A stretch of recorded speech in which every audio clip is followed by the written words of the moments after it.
माझ्यापुढे हा प्रश्न आहे, अगदी स्पष्टपणाने बोलतो. प्रत्येक गोष्टीचा मीडियाने विपर्यास करू नये. मी उलट बोलतोय की माझी कुठल्या प्रकारची नाराजी नाही. याचं कारण माझ्या नेतृत्वाने जे काही या ठिकाणी निर्णय दिलेला आहे, उमेदवारी दिलेली आहे, ती आम्हाला स्वीकारावी लागेल. हे माझं स्पष्ट मत आहे. त्यामुळे तिथं नाराजी त्याला दिली आणि मला का नाही दिली ही नाराजी नाही आहे. आतापर्यंत मी घडलेल्या घटनापत्र लोकांनी विचारलं, त्याची उत्तरं दिलेली आहेत. कारण मागच्या लोकसभेला 24 मार्चला माननीय अमित शहानी मला दिल्लीला बोलवलं.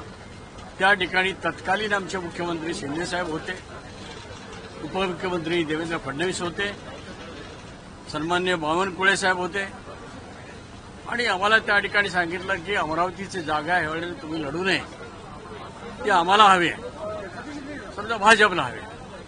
मी त्यांना सांगितलं माझी 6वी टर्म आहे, मी निवडून आलो तर मी या ठिकाणी कॅबिनेट मंत्री होतो, त्यामुळे त्यापेक्षा मोठं पद आम्ही तुम्हाला देणार आहोत, राज्यपाल. आणि तिथल्या तिथं आदेश दिला दोघांना, सीएम डेप्युटी सीएमला, तुम्ही असा प्रस्ताव राज्यपालांचा अडसोळ्यांचा माझ्याकडे आत्ता लेखी स्वरूपात द्या. आता या घटनेला येणाऱ्या 24 तारखेला 2 वर्ष होत आहेत. मधल्या काळामध्ये 2 वर्षामध्ये 10 राज्यपाल नियुक्त झाले, परंतु आम्हाला दिलेला शब्द पाळलेला नाही. ही नाराजी का असू नये? ही संपूर्ण झालेल्या घटनेविषयीची नाराजी. आज काय घडलं त्याच्याविषयी नाही आहे. आमच्या नेत्यांनी घेतला निर्णय, ज्योती वाघमारेंना त्या ठिकाणी राज्यसभेची उमेदवारी दिली. त्यांनी घेतलेला निर्णय आम्ही स्वीकारलेला आहे. आमची नाराजी असायचा काही गरज नाही.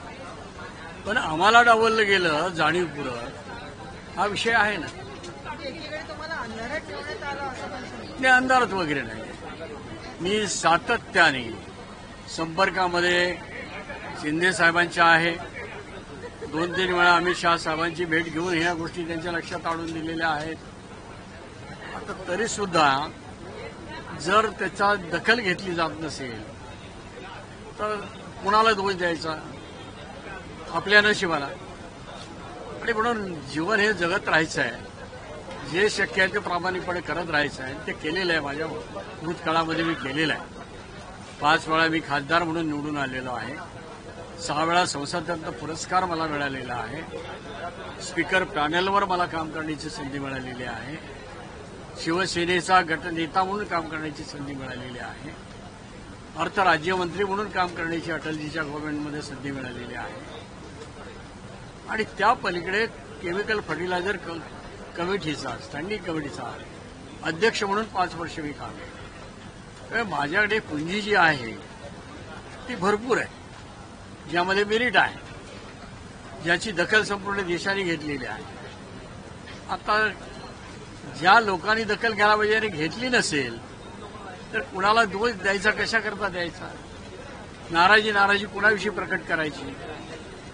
घडलेल्या ज्या काही घटना आहेत त्याविषयी नक्की अंतर्मनामध्ये एक नाराजी असते.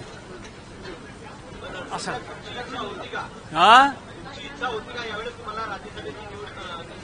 इथं जे तुमच्या समोर जे उभं आहे आणि तुम्ही मला जे बोलवलेले आहे, मला उगीच बोलवलं तुम्ही.